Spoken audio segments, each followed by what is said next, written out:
Hanggang ngayon ay tahimik pa rin ang issue nila Paunin, Janine Gutierrez and Paolo Abilino. Samantala si Lotlot, ang kanyang mami, ayaw umimik sa breakup nina Janine at Paolo. Ang dami pa rin talagang interesadong malaman kung ano nga ang status ng kanilang relasyon, lalo na sa mga Paunin fans na talagang nag-aantay ng kanilang update. Samantala mula nung magkasama na nga sa series Kim and Paolo Abilino, lalo na ngayon na meron din silang pagsasamahan na teleseryeng adaptation, mas lalong wala na silang update sa Paunin mga fans. Hindi nga napansin ang isyong di umano'y hiwalayan ni na Paolo Abilino at Janine Gutierrez. Lalong lumalakas ang buong fans na kumbaga lakas loob sila ngayon na may relasyon pa.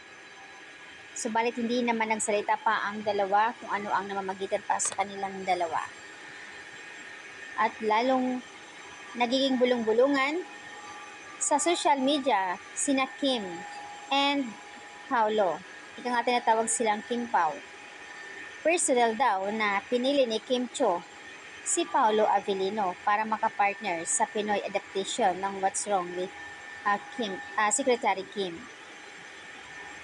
Sayang at wala si Janine. Katatapos lang ng ADIS Awards ng grupong Spade na ginanap sa Aleo Theater noong linggo. Samantala si Janine Gutierrez ang hinarang ng Best Actress mula sa pelikulang Bakit Di Sabihin. Samantala ang mami naman ni Janine ang tumanggap ng award. At medyo emotional pa nga ito habang ito ay tinanggap ang naturang award. Iba pag anak talaga. And I'm so proud of her ayon sa kanya. I'm so proud of her. Paikli na sinasabi ni Lotlot at nagiging emotional nga siya.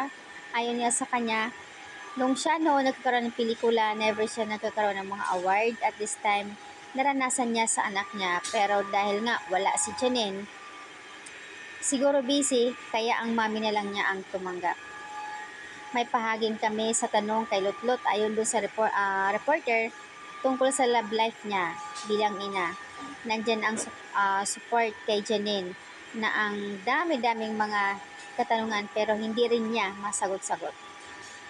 And you know what? Ang importante masaya ang puso. Whether she's single or not single, safe ang sagot sa amin ni Lotlot. Ang nagiging best supporting actress din si Ed. So ayan po. Ang importante nga just focus and she knows what she wants in life, and I'm super happy now na meron siyang award for the best actress. In fairness naman, congratulations, Janine Gutierrez.